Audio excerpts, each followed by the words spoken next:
What is up with it? This is the Super Alpha Zulu YouTube channel, and we're coming at you today with a review for the animated feature Green Lantern First Flight, which will arrive on DVD and Blu-ray Tuesday, July 21st. But we're clever enough, we got to see a copy of it early, and no, we didn't attend San Diego Comic-Con. No, we didn't.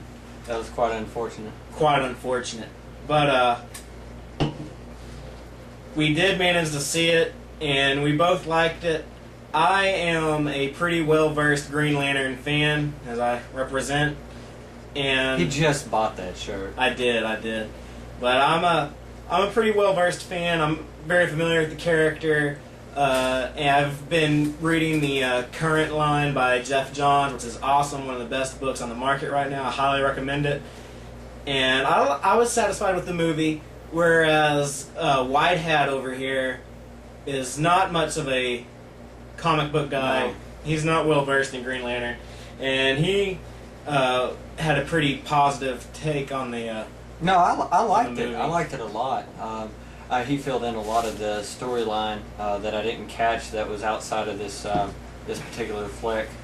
I liked it personally. But this is a great time to be releasing an animated Green Lantern, mainly because Hal Jordan has been a staple character in DC Comics for decades, and he has never had his own feature, really. He appeared on Super Friends for a little bit, and he was in the Justice League cartoon for like 20 seconds, but that was because he's part of a temporal anomaly or something like that. The rest of the cartoon mainly focused on John Stewart. He had one appearance on Batman the Brave and the Bold, and one appearance on the Batman cartoons. But so this is a big deal for Hal Jordan and Hal Jordan fans. And Green Lantern is about to blow up with the approaching Green Lantern movie with Ryan Reynolds as Hal Jordan, directed by Martin Campbell. It's going to be a big deal. I think Green Lantern is going to do for DC movies what Iron Man did for Marvel movies. And like I said, the Jeff Johns comic book line is really kicking ass right now, so it's a good time to be a Green Lantern fan or become a Green Lantern fan. And this movie here kind of represents that. And so let's get into the review about it. All right, we're going to cut to the story now and give you a little information on it. We're going to run through a synopsis on it. What was your take, Stephen? What do you think about this? Well, we start off, and the first 4 minutes of the movie does an incredible job of giving us Hal Jordan's origin with the classic flight simulator, getting carried off to the desert to get the ring from Abin Sur. For those of you who don't know, the Green Lantern Abin Sur dies on Earth, and as he's dying, he sends out his power ring to go find a replacement. And it went and picks up test pilot Hal Jordan while he's in a flight simulator. Yeah, rips the simulator through the roof, carries him off. And in the movie, it had a real cool character beat where he looks out of the simulator and realizes that he's flying through the air. And he just says, okay. And that tells you right there that he is the fearless Hal Jordan that we know from the comics. Doesn't care.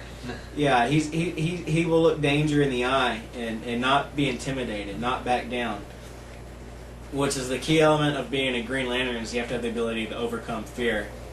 So we have the wonderful origin, then Hal receives the ring, and then the Green Lantern Corps sends some key characters from the comics. You have Tomari Kilowog, who is wonderfully voiced by Michael Madsen, Boudica, then of course Sinestro. They escort him back to Oa After a small fight, they kind of they kind of have a little him and Kilowog kind of get into it. Anyway, so they form a human or Earth-like vehicle, and they take cool him. ring construct. They Take him to Oa,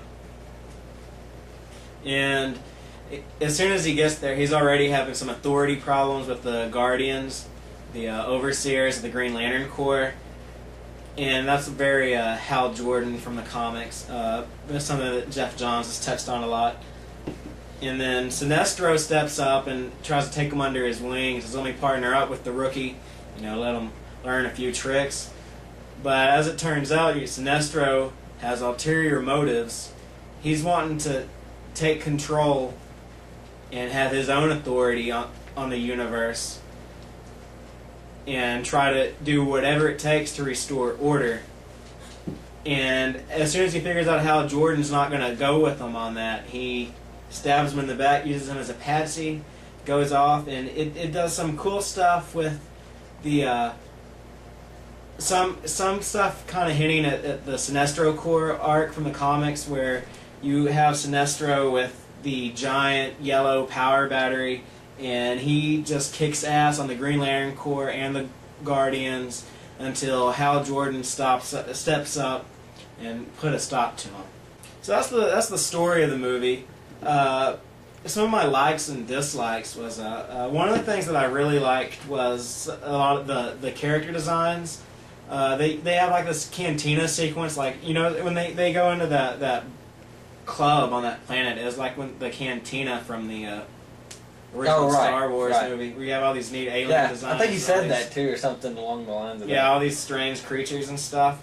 What kind of bothered me is some of the characters from the comics. Their designs were deviated. The creators on this movie made a few changes to Kanjar Ro and Abin Sur. But if you're not a comic book fanboy, you know, or you're really, not really nitpicky. Yeah, so that's just my little fanboy nitpick. Oh, didn't you find an implication with Sinestro's ring? For the first half of the movie, Sinestro is right-handed. But you know, then when he finally has his yellow power ring, he was using that on his left hand, so that kind of justified it. But yeah, what's up with that Sinestro being right-handed? That's just not cool. But fanboy nitpicking aside, the story was pretty much solid. You know, just little details like that kind of chapped my rear, but other than that, I was never not being a real big comic fan at all. I was pretty impressed. I sat down and I was glued to the screen. It was pretty good. The voice acting. Let's talk about the voice acting a little bit. You know, I said something about Michael Madsen as Kilowog. That voice fit the character good. It really well. Christopher Melanie, sorry if I got his name wrong. It's probably, I think it's Melanie. He did a good job playing Hal Jordan. He really had the Hal Jordan voice. The you know, the kind of the young Hal Jordan, kind of the reckless badass. But he's gonna stick to his guns and do what he thinks is right. Doesn't care what anyone else says. And Victor Garber made a good Sinestro. You know, he's the guy who, you know, he doesn't care. He's gonna do what he thinks is right, even though his means to justify his ends are pretty extreme. But he has his heart set that he's gonna take control and make the universe right. And if some eggs get broken in the process of making that omelet, oh well. Oh, nice. But it was a good cast of voices. Andrea Romano is the best voice director in that industry right now, and all of the DC Warner projects with her, they all do a wonderful job of getting the right actors for the right characters. Who is voicing that one Green Lantern, that chick? Boudica? The one that didn't talk much that you were... Ariza? I don't know, yeah, they gave her like 2 lines. Yeah, the 2 lines. He's like, does she even talk? But okay, since we're getting off on that, let's talk about some of the, the characters. They threw in a lot of Green Lantern characters.